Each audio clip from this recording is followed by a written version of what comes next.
Friends, ఇప్పుడే అందిన వార్త. హైకోర్టు సంచలనం, ఆగ్రహం సీఎం రేవంత్ రెడ్డి పైన అంటూ వార్తలు అయితే వినిపిస్తున్నాయండి. ఆ విషయాలు చెప్పడానికి వీడియో చేయడం జరుగుతుంది.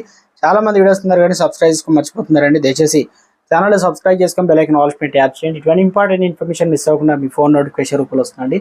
చాలా మంది చూస్తున్నారు, లైక్ చేయడం మర్చిపోతున్నారు. దయచేసి లైక్ చేయండి. ఇన్ఫర్మేషన్ మరింత మందికి రీచ్ చేసిన వారు మీకు లైట్ చేయకుండా వెళ్ళకి వచ్చినట్లయితే, కళ్యాణ్ లక్ష్మి చెక్కుల పంపిణీలో జాప్యం ఎందుకు జరుగుతుందని రేవంత్ రెడ్డి ప్రభుత్వంపై హైకోర్టు అయితే ఆగ్రహం చేసింది. హుజరాబాద్ నియోజకవర్గంలో కళ్యాణ్ లక్ష్మి షాదీ ముబారక్ చెక్కుల పంపిణీ మంత్రి పొన్నం ప్రభాకర్ అడ్డుకుంటున్నారని బీఆర్ఎస్ ఎమ్మెల్యే పాడి కౌశిక్ రెడ్డి కోర్టును అయితే ఆశ్రయించారు.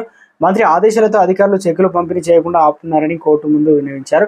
ఈ నెల 27 వరకు చెక్కులు పంపిణీ చేయకుంటే బౌన్స్ అయ్యే ప్రమాదం ఉందని చెప్పేసి త్వరగా పంచడానికి అనుమతి ఇప్పించాలని కౌశిక్ రెడ్డి న్యాయస్థానాన్ని అయితే కోరారు.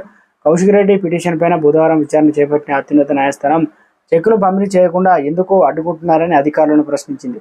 చెక్కుల పంపిణీలో ఎందుకు జాప్యం జరుగుతుందో చెప్పాలని అధికారులను అయితే కోర్టు అయితే ఆదేశించింది.